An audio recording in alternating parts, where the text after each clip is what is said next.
월급 280만 원인 남편의 계좌에서 매달 500만 원씩 빠져나가고 있었습니다. 22년 결혼 생활 믿었던 단 한 사람.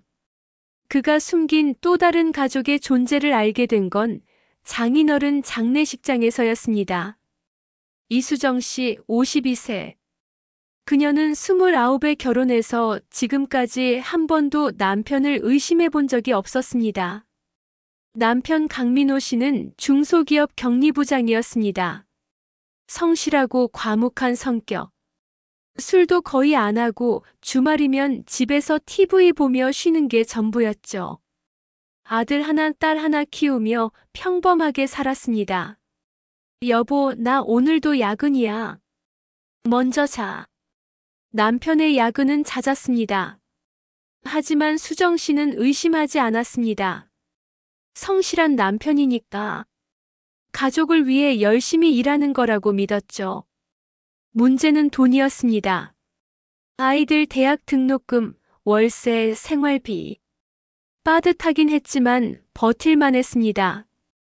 그런데 작년부터 수정 씨 몰래 마이너스 통장이 생겼고 카드값이 밀리기 시작했습니다. 여보, 카드값 왜 이렇게 많이 나왔어? 회사에서 경조사가 많아서 그래. 다 돌려받을 거야. 그럴듯한 대답이었습니다. 수정 씨는 더 이상 묻지 않았습니다. 그러던 어느 날 친정아버지가 돌아가셨습니다. 장례식장에 조문객들이 줄을 이었습니다. 수정 씨는 상주로서 문상객들을 맞이하느라 정신이 없었습니다. 그때 30대 중반으로 보이는 여자가 들어왔습니다. 검은색 원피스에 선글라스를 낀 여자. 그녀는 영정 앞에 절을 하더니 수정 씨를 똑바로 쳐다봤습니다. 강민호 씨 부인 되시죠? 네.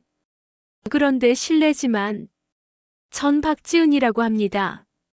민호 오빠가 오늘 못 온다고 해서 제가 대신 왔어요. 민호 오빠. 수정 씨의 가슴이 철렁 내려앉았습니다. 남편은 분명 회사 긴급 회의 때문에 못 온다고 했습니다.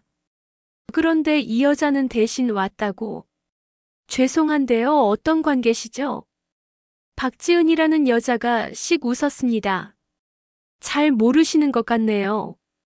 민호 오빠한테 전화해 보세요. 제가 누군지 물어보시고요.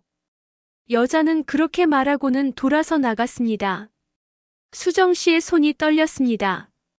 뭔가 이상했습니다. 아주 심각하게 이상했습니다. 장례식이 끝나고 집으로 돌아온 날 밤 남편은 여전히 야근 중이었습니다. 수정 씨는 남편의 서재로 들어갔습니다. 서랍을 열었습니다. 처음엔 아무것도 없었습니다. 두 번째 서랍, 세 번째 서랍. 그리고 책상 뒤 캐비닛 깊숙한 곳에서 검은색 파일 하나를 발견했습니다. 떨리는 손으로 파일을 펼쳤습니다. 대출 서류였습니다. 신용대출 3천만 원, 마이너스 통장 5천만 원, 카드론 2천만 원. 총 1억이 넘는 빚이었습니다. 이게 대체. 그 밑에는 또 다른 서류가 있었습니다. 전세 계약서. 서울 강서구의 한 아파트. 계약자 명의는 박지은. 보증금 1억. 월세 150만 원. 수정 씨는 그 자리에 주저앉았습니다. 남편이 다른 여자의 전세금을 대주고 매달 월세까지 주고 있었다는 얘기였습니까? 그 순간 현관문이 열리는 소리가 들렸습니다. 다녀왔습니다.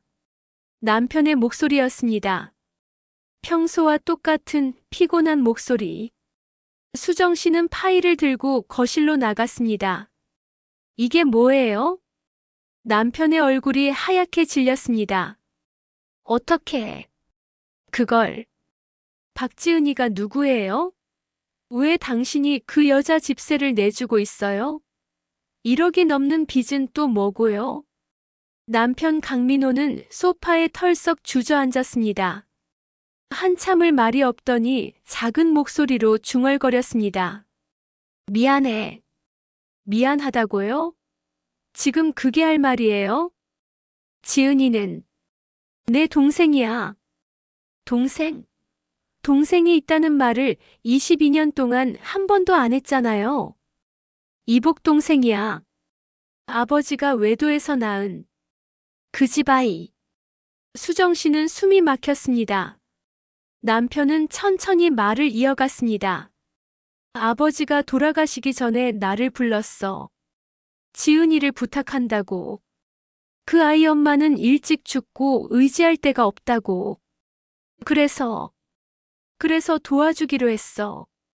그렇다고 우리 가족 몰래 1억이 넘는 빚을 지면서요. 우리 애들 등록금도 빠듯한데 남의 집 전세금을 대준단 말이에요. 남이 아니야. 내 동생이라고. 남편이 소리를 질렀습니다. 22년 결혼 생활에서 처음 보는 모습이었습니다. 그래요. 동생이겠죠. 그런데 나는 뭐예요? 22년 동안 당신만 믿고 살아온 나는 대체 뭡니까? 수정 씨의 목소리가 떨렸습니다. 당신이 야근한다고 할 때마다, 회사 일 힘들다고 할 때마다 나는 한 번도 의심 안 했어요. 생활비 모자란다고 내 친정에서 얼마나 빌려왔는지 알아요? 우리 아버지가 돌아가시기 전까지 3천만 원 꿔다 쓴 거 당신 알아요? 그건 미안해. 미안하다는 말로 다 되는 줄 알아요? 지금 당장 그 박지은한테 전화해요. 전세금 당장 빼라고. 그게 안 돼. 왜 안 돼요? 남편이 고개를 떨궜습니다. 돈을 이미 다 썼어. 지은이가 뭐라고요? 보증금 1억으로 주식을 했대. 전부 날렸어. 그리고 카지노에도 빚이 좀 있다고 하더라고. 수정 씨는 현기증이 났습니다. 그럼 그 돈은 1억이 넘는 빚은 어떻게 갚을 건데요? 모르겠어. 나도 모르겠어. 남편이 머리를 감싸 쥐었습니다. 그 순간 수정 씨의 핸드폰이 울렸습니다. 모르는 번호였습니다. 여보세요? 강민호 씨 부인 되십니까? 저는 서울중앙지검 김철수 검사입니다. 심장이 멈추는 것 같았습니다. 남편분께서 회사 공금 횡령 혐의로 조사를 받고 계십니다. 내일 오전 10시까지 지검으로 출석해 주시기 바랍니다. 전화가 끊어졌습니다. 수정 씨는 남편을 쳐다봤습니다. 남편은 바닥만 보고 있었습니다. 회사 돈까지 손댔어요? 선택지가 없었어. 지은이가 사채업자들한테 쫓기고 있었어. 안 갚으면 죽는다고 했어. 그래서 회사 돈을 훔친 거예요? 22년 다닌 회사에서. 수정 씨는 더 이상 참을 수 없었습니다. 쌓여있던 것들이 터져나왔습니다. 20년 동안 시댁 제사만 몇 번 지냈는지 알아요? 명절 때마다 새벽같이 일어나서 음식 장만하고 시누이들 눈치 보면서 시어머니 간병하면서 내 인생이 뭐였어요? 당신은 한 번이라도 나한테 고맙다는 말 해봤어요? 아이들 학원비 모자란다고 내가 파트타임으로 얼마나 일했는지 알아요? 그런데 당신은 그 돈으로 우리 가족 먹고 살 돈으로 만난 적도 없는 동생 도박빚 갚아주고 있었다는 거예요? 남편은 아무 말도 하지 못했습니다. 다음 날 수정 씨는 변호사 사무실에 앉아 있었습니다. 이혼 소송과 재산 분할 청구를 하시겠다는 거죠? 네. 가능한가요? 물론입니다. 남편분의 횡령 사실이 드러나면 이혼 사유로 충분합니다. 다만 변호사가 서류를 넘기며 말했습니다. 재산이 거의 없네요. 빚만 1억 2천이고. 알아요.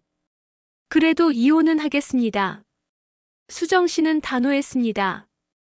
그날 저녁 집으로 돌아온 수정 씨는 남편에게 이혼 서류를 내밀었습니다. 서명하세요. 수정아. 22년이었어요. 나는 22년 동안 당신을 믿었어요. 그런데 당신은 나를 속이면서 우리 가족을 속이면서 다른 사람 챙기고 있었잖아요. 난 이제 더 이상 못 믿어요. 당신을. 남편의 눈에서 눈물이 흘렀습니다. 하지만 수정 씨는 돌아섰습니다. 3개월 후 이혼이 성립됐습니다. 수정 씨는 빚 없이 깨끗하게 나왔습니다. 남편의 빚은 남편이 책임지는 것으로 정리됐죠. 남편은 횡령죄로 징역 2년을 선고받았습니다. 그리고 박지은. 그녀는 남편이 감옥에 가자마자 연락을 끊었다고 합니다. 수정 씨는 지금 작은 카페를 운영하고 있습니다. 아이들은 장학금을 받으며 학교를 다니고 있고요. 엄마, 괜찮아? 딸아이가 물었습니다. 응. 이제는 괜찮아. 수정 씨는 미소 지었습니다. 힘들었지만 후회는 없었습니다. 만약 그때 눈 감고 넘어갔다면 지금쯤 더 큰 빚더미에 앉아 있었을 겁니다. 22년의 결혼 생활. 그 시간이 아깝지 않냐고요? 아깝죠. 분명히 아깝습니다. 하지만 그보다 더 아까운 건 앞으로 남은 인생입니다. 속으며 사는 것보다 혼자라도 당당한 게 낫습니다. 여러분이라면 이 상황에서 어떻게 하셨을까요? 혹시 비슷한 경험이 있으시다면 댓글로 의견 남겨주세요. 구독과 좋아요는 큰 힘이 됩니다. 감사합니다.